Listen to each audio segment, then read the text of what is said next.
Hello everyone and welcome to Children's Storytime. Please like, share and subscribe for more videos. Today's book is called Mickey and Friends. Let's go to the fire station.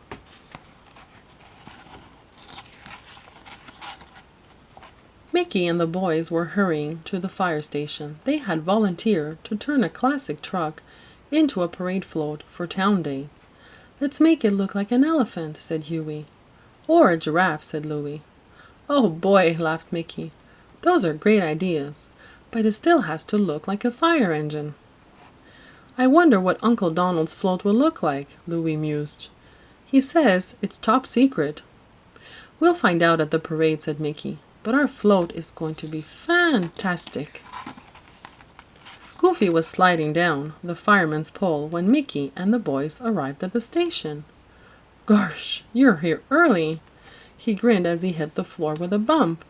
"Goofy is a junior volunteer like me," Mickey told the boys. "And this is Freckles, our mascot." He patted the Dalmatian puppy. "Here's our engine," said Goofy. "Ready to decorate?" "You betcha," said the boys. Goofy brought over a big box of ribbons, bows, and fancy stuff while Mickey started polishing the antique pumper truck. "Is this engine still working?" asked Dewey. "Sure is," answered Mickey, "but it's pretty slow compared to the newer, more powerful engines. That's why we only use it for parades." When the decorating was nearly done, they took a break and had a look at the fancy new fire trucks. Goofy explained, "This one here is the hook and ladder, and back there is the pumper truck." "No, Goofy," Mickey interrupted, "you're all mixed up. The pumper is the one with the big pump that shoots the water through the hoses." "Fighting fires must be a pretty hard job," said Louie. "Yep," answered Goofy.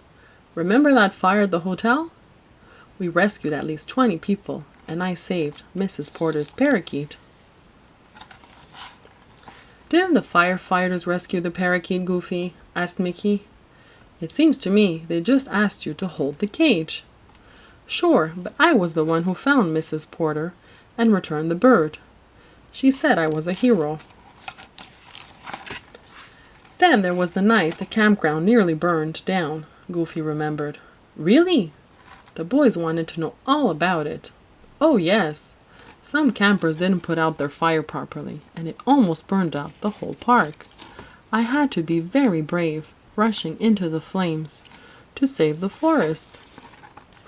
"I was there too," Mickey frowned. "We didn't put out the fire. We just handed out blankets to the campers. It was a chilly night." Goofy felt so embarrassed that he stopped telling stories. After they finished decorating the engine, everyone went home to have a good rest before the big parade. The next morning, the entire town was out early to see the parade. The old fire engine was the first float. Mickey drove while Goofy and the boys waved from the back. "Our float is going to win first prize," Huey exclaimed, looking at the parade behind them. "Look at Uncle Donald's entry. What is it?" Donald was driving a rusty old pickup truck with a rickety rocket ship mounted on the flatbed. Is that rocket ship real?" called a voice from the crowd. "Real enough to blast into first place," Donald shouted. Everyone laughed as Donald drove down the street with his rickety rocket sending off sparks. Seconds later, the rocket burst into flames. Suddenly, the whole float was on fire. "Fire!" cried Donald. "Help! Help!" "I'll save you!" exclaimed Goofy. Mickey pulled over and Goofy leaped down, dragging a hose from the old engine and hooking it up to a fire hydrant. He sprayed water over the flaming float.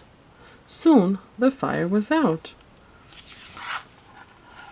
Later that day, at the award ceremony, the mayor called on Goofy and presented him with a special ribbon. "Goofy, you saved Town Day. Thank you for being such a brave junior volunteer." Goofy was a hero at last.